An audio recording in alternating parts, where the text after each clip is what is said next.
merci de recevoir l'équipe de Camer Group Belgium ici dans vos bureaux à Bruxelles. Bonsoir. Après vos études universitaires suivies au Cameroun et ici en Belgique, vous avez embrassé le monde médical, ou plus précisément le monde paramédical. Vous avez été biologiste à l'hôpital Erasme à Bruxelles. Vous êtes par ailleurs à la tête d'une entreprise de soins et de services aux personnes en région bruxelloise. Vous employez 10 personnes dans le cadre de cette activité.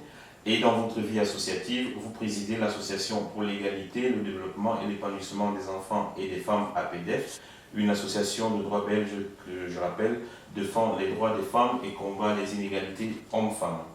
Vous êtes également la présidente de la Fédération des associations et sociétés camerounaises de la diaspora FASCADI, et je m'en voudrais si je ne précisais pas que vous êtes par ailleurs membre fondateur du Fonds Nord-Sud qui soutient les initiatives des femmes en Afrique. C'est bien ça? C'est exact. Voilà. Edwige Avena, évoquons d'abord votre carrière professionnelle. Dans quel domaine d'activité travailliez-vous avant votre départ du Cameroun? Donc, avant mon départ du Cameroun, j'étais étudiante, donc je ne travaillais pas. J'étais à l'université de Yaoundé, appelée communément Guayaquil. Et je suis arrivée en Belgique avec une bourse d'études pour faire... Une bourse d'État? Une bourse d'État pour faire justement la médecine. Et vous arrivez en Belgique, donc dans le cadre de vos études. Et dans le détail, au terme de vos études, quel est votre quotidien professionnel? Bon, disons qu'au terme de mes études, j'ai d'abord fait la biologie médicale appliquée. Bon, j'ai travaillé à l'hôpital Erasme au service de bactériologie. Et puis, bon, le destin voulant, je me suis retrouvée maman et c'était difficile de concilier les travaux de recherche au laboratoire et la vie de famille. Et alors, voilà, c'est ainsi que j'ai dû abandonner ce domaine pour plutôt m'occuper de mes enfants et également les nourrir. Et vous parlez de la combinaison de vie, de la vie professionnelle et la vie de mère au foyer. Est-ce que ça va mieux avec l'âge des enfants qui avance ou c'est encore difficile? Non, actuellement, les enfants sont devenus autonomes. Et ce qui m'a donc permis de monter ma propre société où je m'occupe des soins, donc c'est de l'aide et des soins apportés aux personnes. Disons que c'est le contexte social qui m'a poussé à faire cette activité, étant donné qu'on a une population vieillissante en Belgique où je vis, et la demande de soins était croissante et il n'y avait pas assez de prestataires. Et c'est ainsi que je me suis lancée dans cette activité pour laquelle je m'épanouis grâce au relationnel, beaucoup de rencontres et aussi rendre service aux personnes est toujours valorisant. Pour la bonne compréhension de nos internautes, pouvez-vous nous dire exactement le nom et le siège de votre société? Donc, ma société s'appelle GIKB, c'est une SPRL, donc ça veut dire une société à responsabilité limitée, voilà, qui est située à l'avenue Winston Churchill à Uccle. Et voilà, donc. Un quartier plutôt huppé de Bruxelles. Oui, assez huppé, vraiment, justement parce que c'est vrai qu'on ne soigne pas que des riches, on soigne tout le monde. Quoique la société soit basée sur Uccle, mais nous travaillons sur toute la ville de Bruxelles capitale. Okay. Et est-ce que vous avez imaginé le système dans votre pays d'origine? Est-ce que vous entrevoyez étendre votre activité au Cameroun, sachant que le troisième âge est de plus en plus reconnu au Cameroun? Oui, j'y pense très très fort. Et je peux vous donner la primeur que j'ai justement, j'envisage instituer le même projet au Cameroun, mais au moindre coût. Donc ça sera un projet purement social. Ce sera purement social parce que les soins de santé coûtent cher. Ici, nous avons la chance d'avoir un système de santé qui est financé par les mutuelles, et ce qui fait que même les personnes les plus démunies ont accès aux soins, ce qui ne sera pas le cas dans notre pays où les soins sont entièrement supportés par les personnes. Quoique, bon, on a parlé des assurances qui existent maintenant, qui prennent en charge une partie de soins, mais c'est assez coûteux. Donc, ce que je compte faire au Cameroun, c'est vraiment à but social. Ok. Et au départ, poussons le scoop encore plus loin. Vous allez initier cette activité dans quelle ville? Douala, Yaoundé ou dans un village du Cameroun? Non, dans un premier temps, moi, c'est vraiment dans les villages où les gens sont beaucoup plus démunis. Donc, j'ai vraiment cette fibre-là de me diriger vers les pauvres parce que je me dis que c'est eux qui ont vraiment besoin d'aide par rapport à ceux qui ont du travail dans les grandes villes qui peuvent se payer des soins. Donc, c'est vraiment pour des villages où les gens sont beaucoup plus nécessiteux. Et le lancement aura lieu dans quelle région du Cameroun? Bon, ça, je ne sais pas encore et je ne peux pas encore vous dire parce que c'est des sujets assez sensibles. Pour le moment, nous faisons de la prospection et je verrai plus tard où est-ce que le projet sera basé. Est-ce que vous y associez les autorités camerounaises ou vous le faites vraiment à titre privé? Avez-vous des partenaires européens qui vont vous accompagner sur le terrain éventuellement? Dans un premier temps, c'est à titre privé avec des partenaires occidentaux. Et bon, là, c'est le Cameroun qui devra nous donner des autorisations pour le faire. Donc, en même temps, on ne peut pas se distancer du Cameroun. Il faudra collaborer avec eux afin qu'ils nous donnent des autorisations et nous permettre de pouvoir exercer notre activité. C'était un projet à court ou à moyen terme? À moyen terme. Ok, donc on peut espérer voir le projet naître au Cameroun d'ici 2022, 2021? Oui, c'est vraiment dans les 2-3 ans. Ok, parfait. Pour revenir en Belgique, vous employez 10 personnes dans le cadre de votre société. Ce sont 10 personnes issues de votre communauté ou vous prenez tout le monde suivant les compétences et pas par affinité? Non, non, c'est plus selon les compétences, pas par affinité. Parce que dans un premier temps, j'ai voulu d'abord travailler avec rien que notre communauté et ça ne passait pas bien dans Quelles la étaient les société. difficultés? Non, les difficultés, c'est déjà au niveau de la Belgique, qui trouve que c'est une société qui ne s'intègre pas. On est obligé d'utiliser des ressortissants de la Belge également. Parce que bon, ce n'est pas une société lancée par une Camerounaise qui n'emploie que des Camerounais. C'est une société qui emploie tout le monde. D'autant plus que les services rendus sont destinés aux non-Camerounais. Ok. Et est-ce que au quotidien, la société tourne bien? Tout va bien? Elle tourne très bien, ça je peux vous le garantir. Et j'encouragerais même beaucoup de gens à le faire. Parce que pour le moment, il y a des reconversions, parce qu'on s'est rendu compte que la population étant vieillissante, c'est vraiment un domaine porteur. Il y a donc de la demande dans ce domaine? Il y a toujours de la demande. Il y a des places à prendre? Et il y a beaucoup de places à prendre. À Bruxelles et partout en Belgique? Et oui, un peu partout en Belgique et même en Wallonie. Ok, parfait. Et puis, Javena, nous allons maintenant évoquer votre vie associative. D'où vous est venue l'idée de créer la Fédération des associations et sociétés camerounaises de la diaspora, la FASCADI? Bon, la fédération, donc la FASCADI, c'est pas moi qui l'ai créée, vous commencez. Donc, l'idée vient de l'ambassade du Cameroun qui a voulu fédérer les compétences et le savoir-faire de tous les Camerounais. Et c'est pour ça, eux, ils ont eu l'idée, mais il fallait que certaines personnes portent le projet. Parce qu'ils ont dit, c'est une idée venue de l'ambassade, mais c'est une fédération qui est faite pour les Camerounais, pour les associations camerounaises et portée par ces associations. Alors, moi j'ai été repérée par le fait que j'avais déjà une association assez dynamique Qui s'appelle comment? Qui s'appelle APDEF. Donc, cette association s'occupe de l'épanouissement. L'acronyme APDEF? APDEF, oui, donc c'est Association pour l'égalité, le développement et l'épanouissement des enfants et des femmes. Donc, c'est une association de droit belge qui défend les inégalités, non seulement les inégalités liées au genre, et également les inégalités par rapport aux enfants.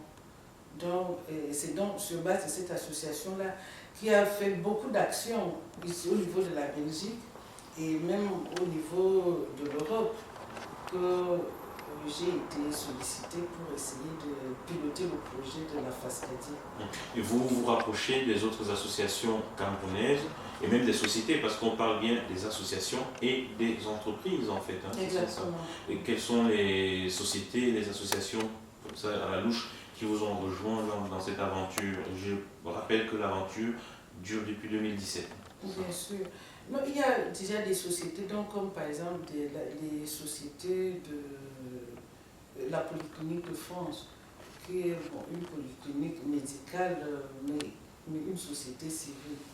Nous avons Créée par un Camerounais en créé par un Belgique, Camerounais précis. en Belgique, Pascal, que je salue. Il y a également Africa Market, qui est une société commerciale camerounaise qui soutient la FASCADI, qui a d'abord soutenu APDEF et qui soutient la FASCADI. Et il y a d'autres sociétés également qui ont demandé l'adhésion à la FASCADI. Actuellement, c'est en train de se concrétiser parce qu'il y a une procédure à suivre pour devenir membre. Justement, c'est quoi la procédure? Comment on devient membre de cette plateforme? Il y a un formulaire dont il faut déjà avoir une société officielle, donc avec les propres statuts, avec ses propres statuts, son numéro d'entreprise, donc une société reconnue en Belgique. Et sur base de ça, il faut remplir un formulaire. Donc, on avait d'abord demandé d'adresser des demandes, une demande écrite, mais ça, on a enlevé cette clause. Mais il faut simplement compléter le formulaire d'adhésion, payer 100 € de droits d'adhésion, et à partir de là... Il y a une étude de dossier de candidature. Non, parce que l'étude de dossier se fait maintenant pour les associations de fait. Parce qu'il y a plusieurs catégories de membres, donc il y a des associations qui ont leur numéro d'entreprise, qui sont légales en Belgique. Il y a également des associations de fait qui n'ont pas forcément de numéro d'entreprise, et là on étudie le dossier. Parce qu'il existe plusieurs catégories d'associations de fait également, dont nous acceptons donc les associations de fait qui respectent les valeurs de la FASCADI, qui sont par exemple l'exemplarité. Il faut respecter les institutions de notre pays parce que la FASCADI a pour vision de porter très haut les valeurs de notre pays, les valeurs culturelles du Cameroun. Donc les associations de fait qui sabotent ces valeurs, qui détruisent des institutions, ne peuvent pas être acceptées par notre fédération. Est-ce que vous parlez d'une structure en particulier? Non, je ne vise aucune structure, mais je parle, nous avons tous connu des faits qui se sont passés dans les ambassades ont été saccagées. Et donc ces personnes-là, clairement, ne sont pas bienvenues. Ce n'est pas les personnes, c'est ces associations-là, ces groupements. Parce que les personnes, en tant qu'individus, peuvent avoir subi l'effet de masse, et ainsi de suite. Mais la FASCADI ne peut pas inscrire, non seulement la FASCADI n'inscrit pas des individus, c'est des associations. Donc si des associations ont commis des faits tels qu'on vient de parler, là, forcément, on ne peut pas les accepter. Okay. Justement, vous avez bien fait de relever que l'initiative venait de l'ambassade qui a demandé à votre association de prendre la main et de fédérer les associations camerounaises. Ça rejoint l'idée de certaines critiques qui estiment que c'est l'ambassadeur Evina qui a voulu, à un moment donné, mettre la main et contrôler un tout petit peu ces Camerounais-là qui sont considérés comme des frondeurs. Comment réagissez-vous à cette critique? Je suis offusquée d'entendre de tels propos parce que la FASCADI est complètement apolitique. La FASCADI, ce n'est pas le prolongement du RDPC, comme j'ai entendu certains le dire. Donc, les membres de la FASCADI peuvent faire de la politique, ce n'est pas interdit, mais dès qu'ils arrivent au niveau de la fédération, ils doivent laisser leur couleur politique à part, à côté. Parce que, bon, on n'est pas des mêmes bords au niveau de la FASCADI, mais on se réunit là pour l'intérêt du pays, pour l'intérêt de la nation et pour comment redorer également l'image de la diaspora. Est-ce que la FASCADI a été conviée récemment au Grand Dialogue national organisé au Cameroun? Bien sûr, je pense que le grand dialogue était ouvert à tout le monde. Vous y avez participé à titre Exactement, personnel? et fièrement. J'ai vraiment, à titre personnel et à titre de la fédération, j'ai fièrement participé à ce grand dialogue. La À FASCADI. charge de l'État ou à charge de la FASCADI? Non, de la FASCADI. Parce que je n'ai déjà pas compris pourquoi il y avait des problèmes au pays. Et bon, les gens qui critiquent quelque chose, on leur donne l'opportunité maintenant de venir exprimer leur mécontentement et pour essayer de trouver des solutions. Donc, je n'ai pas compris pourquoi cette réticence. Donc, je répète ma question. Je reprends ma question. Est-ce que vous avez été prise en charge par l'État camerounais ou vous êtes allé par les propres moyens de la FASCADI? Non, je n'ai pas été. Je ne me suis pas rendue au Cameroun. D'accord, vous avez fait des contributions à partir de la Belgique? À partir de la Belgique, parce que je pense que toutes les diasporas devaient apporter des contributions. Et ici, au niveau de la Belgique, la FASCADI a représenté valablement la diaspora. Est-ce que les éléments proposés par votre structure ont été repris dans le texte final du Grand Dialogue ou pas? Oui, parce que si vous comparez les deux documents, entre le document que la FASCADI a envoyé au Premier ministre et le rapport final, vous verrez que 90% ou 90% des propositions de la FASCADI ont été retenues. Tout se passe comme si les demandes, les revendications de la diaspora sont les mêmes partout. Et je pense que la FASCADI avait fait une bonne synthèse de toutes ces revendications. Donnez-nous deux éléments sur lesquels la FASCADI avait vraiment une préoccupation particulière. Oui, il y a d'abord le problème de double nationalité. Et on a également demandé l'ouverture d'un ministère. Donc la diaspora et des représentants au niveau de l'État, donc au niveau du Parlement. Donc là, c'était deux éléments clés. Et également, nous avons également demandé que la FASCADI soit la seule représentation de la diaspora au niveau du Benelux. Parce que ça c'est important, pourquoi? Parce qu'il y a des individus qui se lèvent pour parler au nom de la diaspora sans avoir pris des avis des uns et des autres. Ils parlent à leur propre nom, mais ils portent le chapeau ou la casquette de la diaspora. C'est qu'il faut donc il faut une entité officielle reconnue par, disons, le Benelux, telle que la FASCADI, pour parler au nom de la diaspora. Et l'avantage que nous avons, c'est que nous invitons tous les Camerounais de la diaspora à venir dialoguer au niveau de la FASCADI, à donner leur doléance, à échanger. Et c'est comme ça qu'on pourrait porter leur doléance beaucoup plus haut. Oui, madame, vous sollicitez l'exclusivité de cette représentativité de la diaspora, mais l'autre procès qu'on vous fait, c'est que vous êtes finalement la plateforme des associations et des sociétés des Camerounais de Bruxelles. Est-ce que vous pensez à vos frères qui sont dans les autres régions ou villes de Belgique, notamment Liège, Anvers, Bruges, Mons, etc. Non, mais la FASCADI, ce n'est pas une fédération de Bruxelles. C'est une fédération pour tout le Benelux, c'est pour toute la Belgique. Donc, évidemment, donc, nous invitons les associations qui se trouvent dans les autres régions du royaume à rejoindre la FASCADI. Et ainsi que bientôt, nous allons étendre vers le Luxembourg et les Pays-Bas. Okay. Donc, pour le moment, on est encore au niveau de la Belgique. Oui, on l'a relevé tout à l'heure, la FASCADI a été créée en 2017 et elle a lancé des activités, nous allons en parler tout à l'heure, mais qui vous accompagne dans la gestion de la FASCADI? Votre bureau exécutif, il est composé comment? Bon, disons que la FASCADI, comme toute fédération ou toute association de droit belge, a un CA, un conseil d'administration et un bureau exécutif. Alors, au niveau, les membres du CA et du conseil d'administration et du bureau exécutif, pardon, sont des représentants des associations. Donc, en fait, c'est des associations qui envoient à la fédération les représentations, leurs représentants. effectivement. Et c'est ces représentants-là qui parlent donc au nom de leur association au niveau de la fédération. Et quand on sait que le Cameroun est un pays à diversité ethnique très poussée, est-ce que vous avez pensé à cette sensibilité ethnique dans la constitution du CA, donc du conseil d'administration et du bureau exécutif?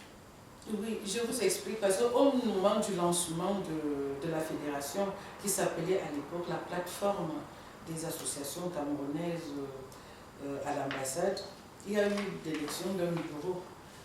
Mais on s'est rendu compte que ce bureau ne respectait pas la diversité des régions du Cameroun. Parce que nous avions par exemple un bureau de 9 personnes où on avait 6 qui venaient de la même région du Cameroun. Laquelle? Je ne citerai pas. Mais 6 venaient de la même région, ce qui n'était pas... Le centre, le sud? Non, n'insistez pas parce que je ne répondrai pas à cette question. Mais il y a 6 qui venaient de la même région. Et alors, il y avait 3 qui devaient représenter les 9 régions restantes, ce qui n'était pas du tout équitable. Et c'est à cet effet qu'on a élargi le CA pour que chaque région soit représentée au niveau du conseil d'administration de la FASCADI. Mais cependant, le bureau exécutif étant issu du conseil d'administration n'a que 3 personnes. Et ces 3 personnes viennent aussi de régions différentes. Et le CA, le conseil d'administration, est donc constitué de combien de membres finalement? Vous avez évoqué le chiffre 9, puis vous avez expliqué qu'il y a eu un déséquilibre entre guillemets régional, que vous avez réajusté finalement. Le CA est constitué de combien de personnes? Donc le CA est constitué de 12 personnes. Pour l'instant. Pour l'instant, c'est 12 Le Grand Nord est personnes. représenté? Oui, le Grand Nord est représenté. En fait, toutes les régions sont représentées. La région anglophone? Oui, ça, je peux vous rassurer que toutes les régions sont représentées au niveau du CA. Vous avez l'air dubitatif, mais vous pouvez vérifier. Toutes les régions sont représentées. Ok. Et quelles sont vos grandes réalisations depuis 2017, madame? Dites-moi. Voilà. Nous avons donc organisé la première édition des Journées camerounaises, dont le but est de représenter les valeurs culturelles de nos 10 régions.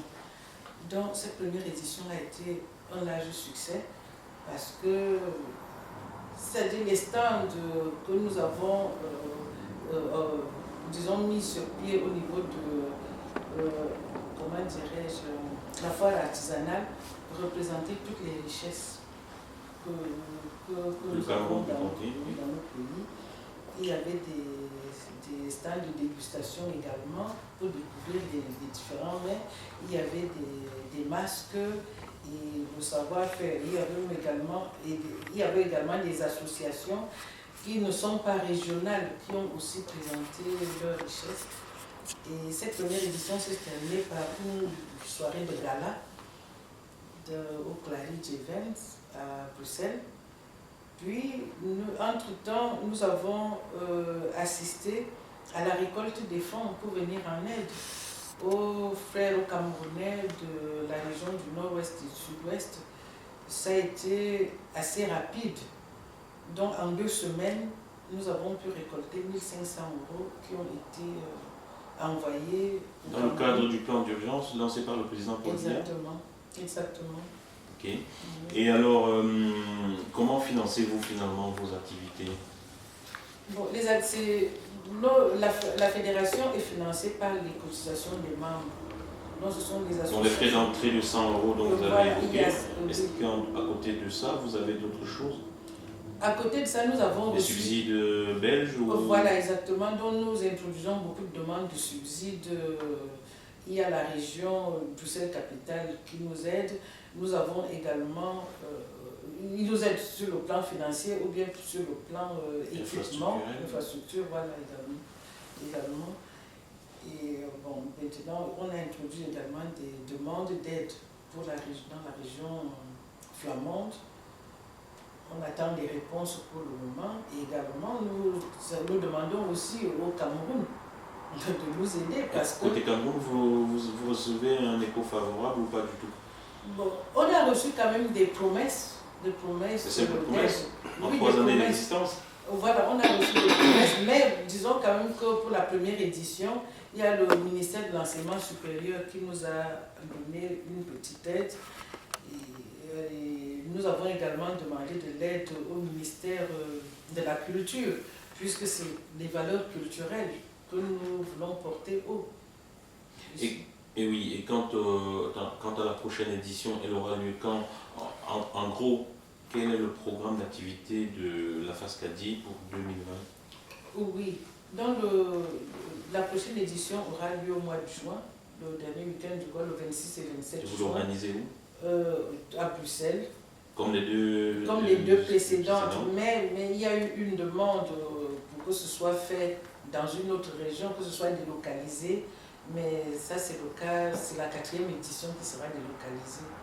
Avez-vous déjà une idée du lieu où vous organiserez l'édition 2021 ou pas du tout? Pour le moment, on hésite, ça sera soit en Flandre, soit à Liège. Donc soit en Flandre, soit en Wallonie. Soit en Wallonie, exactement. Okay. On ne sait pas encore. Okay. Je vais revenir sur l'activité du 11 janvier dernier lors de l'Assemblée générale de la FASCADI ici à Bruxelles. Si mes souvenirs sont bons. Un projet a retenu l'attention des participants, c'est l'épineux problème de rapatriement de corps de vos compatriotes qui décèdent ici en Belgique. Est-ce que vous pouvez nous en dire un peu plus là-dessus? Oui, disons que le projet s'appelle RPPO. C'est le rapatriement post-mortem dans le pays d'origine, c'est ce que ça veut dire, hein, ces sigles. Donc c'est un projet qui a été inspiré de ce qui se fait au Canada. Le projet s'appelle RPN. Bon, ce projet, en gros, on compte sur le nombre d'adhérents. D'accord. C'est sur le nombre d'adhérents. Parce que nous sommes partis du constat qui est valable partout. Dès qu'un Camerounais décède, on demande aux individus ou aux associations de cotiser pour rapatrier le corps. Et c'est toujours un problème épineux. Certains ont pensé que l'ambassade pouvait donner de l'aide. Et c'est ce qui me fait sourire parce que les gens fustigent l'ambassade, mais dès qu'il y a un problème, tout le monde court vers l'ambassade. Donc il faut qu'on soit logique et cohérent envers nous-mêmes. Donc l'ambassade n'a pas de fonds pour ça, ce qui fait que c'est toujours un gros problème. Et c'est comme ça qu'on a, donc il y a des Camerounais, je pense c'est Prosper Ndjamen, qui est tombé sur ce projet qui existe déjà au Canada. Et il en a parlé. Quand vous dites au Canada, c'est Canada pays ou Canada, la communauté camerounaise du Canada? C'est la communauté camerounaise du Canada, mais je pense que le projet se fait à Montréal. Je pense que le siège c'est à Montréal. Et où l'un des fondateurs disait qu'actuellement, ils sont à soit plus de 18 000 membres. Et dès qu'il y a un décès, chacun ne doit contribuer que pour 1 euro pour rapatrier le corps. Ici en Belgique, le rapatriement du corps coûte 6 500 euros. Donc, nous sommes donc partis sur un calcul simple. Donc si on a par exemple 1000 personnes qui adhèrent et qui payent 50 euros, parce que dans les 50 euros, il y a 10 euros pour les frais de fonctionnement et 40 euros d'adhésion. Et c'est un paiement unique. Donc on paye uniquement 40 euros et c'est en cas de décès qu'on défalque. Donc si on est 1000 Camerounais fois 40, on arrive à 40 000 euros. Vous voyez le nombre de corps qu'on peut rapatrier avec ça, où chacun n'a payé que 40 euros. Donc s'il y a un corps qui est parti, on divise les 6 500 euros par le nombre d'adhérents. Et ce qui soulage beaucoup de personnes. Vous insistez beaucoup sur le nombre, sur l'effectif. Est-ce que vous allez solliciter des adhésions individuelles ou est-ce que vous allez vous appuyer sur les sociétés et les associations? Disons que les adhésions sont individuelles, mais à condition que la personne soit inscrite dans une association. Parce que si vous voulez, c'est les associations qui inscrivent leurs membres à ce projet. Donc un individu seul ne peut pas venir solliciter, il faut qu'il passe par son association. D'accord. Et les associations qui ont d'abord ce système chez eux, est-ce que vous allez les encourager à transférer leurs fonds chez vous pour étoffer le chiffre ou pas? Non, disons que les associations sont autonomes, tout comme la FASCADI. Donc, les associations qui utilisent déjà ce système, s'ils estiment que bon, ils doivent continuer, ils continuent. Mais s'ils veulent, mais je pense que c'est vraiment dans l'intérêt de tout le monde de payer moins.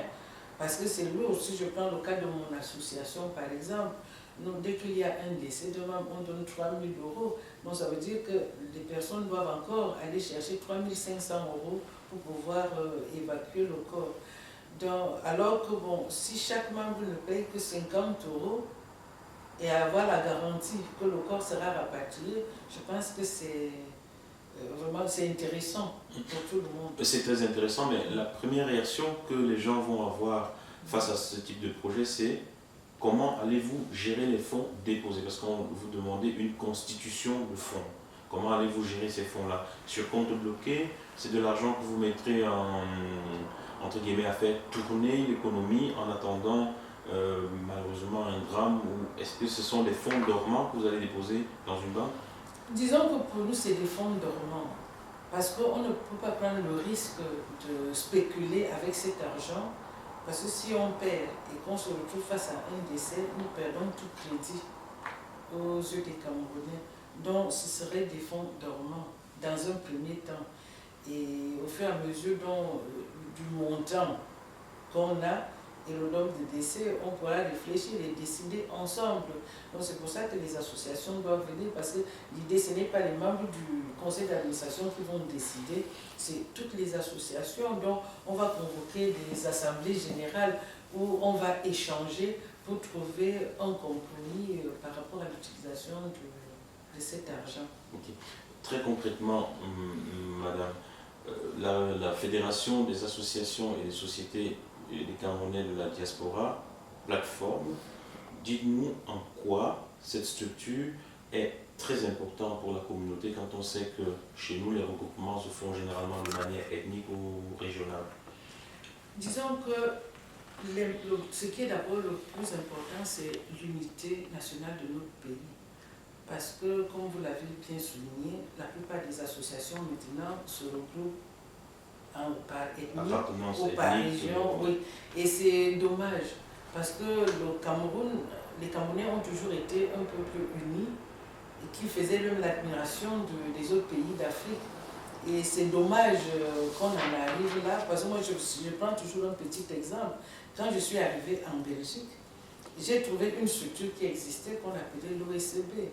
Parce que cette structure était déjà au courant de tous les gens qui devaient voyager. Donc quand moi je partais du Cameroun, on savait déjà que j'arrivais, qu'il y a une Edwige Abena qui arrivait en Belgique.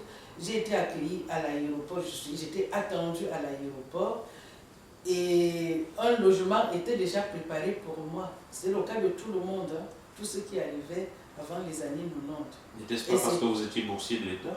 Même pas, parce que l'OECB, il y avait des non-boursiers dedans. L'OECB regroupait tous les Camerounais. C'est pour ça que donc la FASCADI est un peu... l'émanation de ce type de structure. Oui, exactement. Donc la FASCADI est un peu une résurrection de l'OECB, si on peut dire. Ok. On vous souhaite le succès. Et qui était basé vraiment sur la solidarité, parce que vous m'avez posé la question, ce qui était important là-dedans, donc c'était l'unité nationale du pays et la solidarité entre les Camerounais. Je vous souhaite toute la réussite là-dedans, mais on va revenir pour sortir de cet entretien des questions d'actualité, surtout de la diaspora camerounaise. On a entendu parler à un moment donné de la VAS.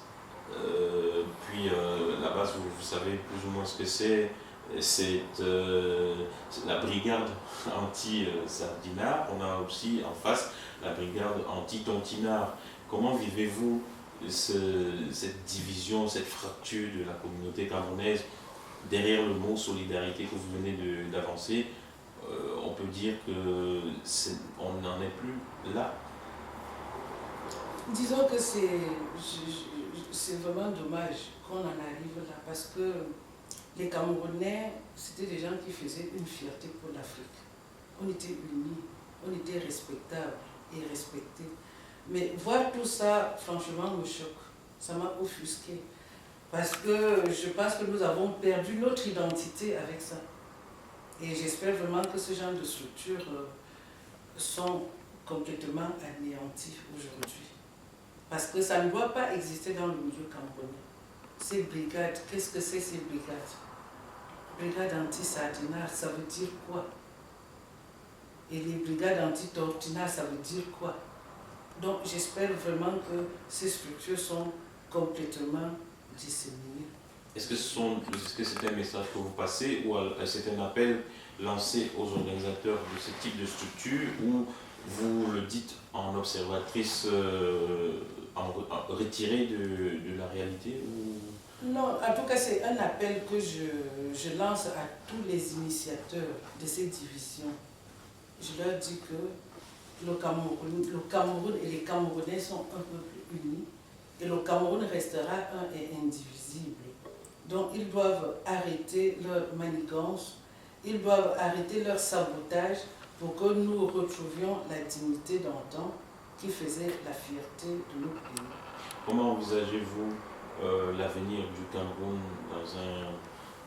dans les 2 prochaines années? Apaisement social, on sait ce qui se passe dans le nord-ouest et le sud-ouest. Comment voyez-vous l'avenir du pays après le grand débat national, après ici les élections qui auront lieu le 9 février prochain? Moi, je vois vraiment, je suis confiante pour l'avenir de mon pays parce que les foyers de division restent minoritaires pour le moment et je pense que toutes ces personnes qui attisent la division vont revenir au bon sens. Madame Abena, nous allons terminer cet entretien en vous demandant un dernier mot. Est-ce que vous avez un message à passer auprès de la diaspora camerounaise du Benelux, auprès de tous les Camerounais ou tout simplement un message personnel? Oui, comme message, je dirais toujours que j'invite tous les Camerounais à l'unité. Ça ne sert à rien de s'aimer la peur, les divisions. Nous voulons tous le progrès de notre pays, le développement de notre pays.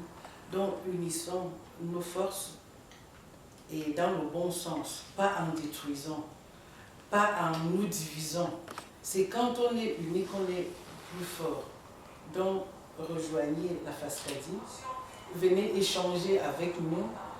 La FASCADI ne fait pas de la politique, ce n'est pas une entité du RDPC. N'ayez pas peur, mais nous travaillons pour le développement de notre pays. J'espère que votre message est passé, Madame Abena. Nous vous remercions vivement pour cet entretien et nous vous souhaitons tout le succès possible dans vos activités. Je vous remercie.